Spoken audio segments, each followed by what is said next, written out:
So this is the maiden voyage of Car Driver's Wagon VI, the Mazdaspeed 5. Don't know what's going to happen.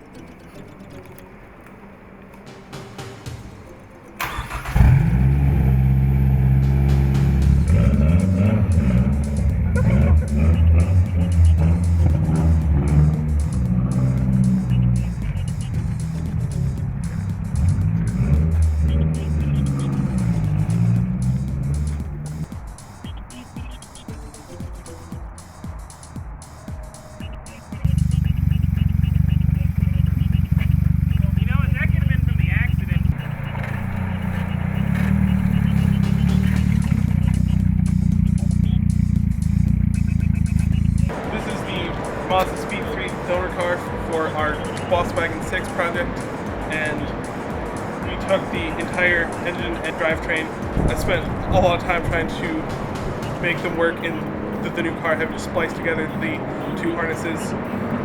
Took everything from this car, from like the fuel pump, suspension, everything from this one, and put it onto this car, which is the world's only Mazdaspeed 5. Here we are, we're in Car Driver's Wagon VI, aka the Mazdaspeed 5. It is a Mazda 5 with all of the running gear out of a Mazdaspeed 3, as well as the suspension cradles from the Mazdaspeed 3 and the suspension from the Mazdaspeed 3. The front brakes are Mazdaspeed 3, but the rear brakes come from a 5.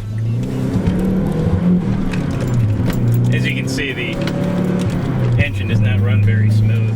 We had to do some minor modifications, like there's an aftermarket exhaust on here, there's a Cobb front mount intercooler, which we went with the front mount intercooler in lieu of cutting a hole in the hood to feed the otherwise stock top mount intercooler that rests on top of the engine. As far as we know, this is the only Mazda 5 with the 2.3 liter direct inject turbocharged inline 4 that they sell, that's in the Mazdaspeed 3. It's the shifter in the we had used a shifter from the Mazdaspeed 3 because it's a 6-speed, and we may have been able to modify the Mazda 5 shifter to accommodate the right range, but we would have never had the reverse lockout, so that you can't accidentally get into reverse when you're looking for first gear. The Mazdaspeed 3 powertrain would not start without the Mazdaspeed gauge cluster connected to the wiring harness, which actually the entire wiring harness is from a Mazdaspeed 3 as well.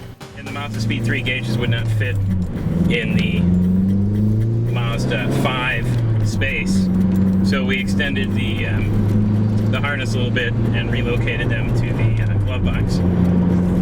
We haven't worked out all the bugs in the engine yet, but despite that, it's still the quickest Mazda 5 out there. Right now, this is tested about a second slower than a Speed 3's 0 to 60, but it's also a second faster than a stock 5. And our end goal with all of the modifications we made is to bring up the horsepower to match the speed of the Mazdaspeed 3. Eventually, once we get the tune really dialed in, it should be as quick, if not quicker, than your run-of-the-mill Mazdaspeed 3.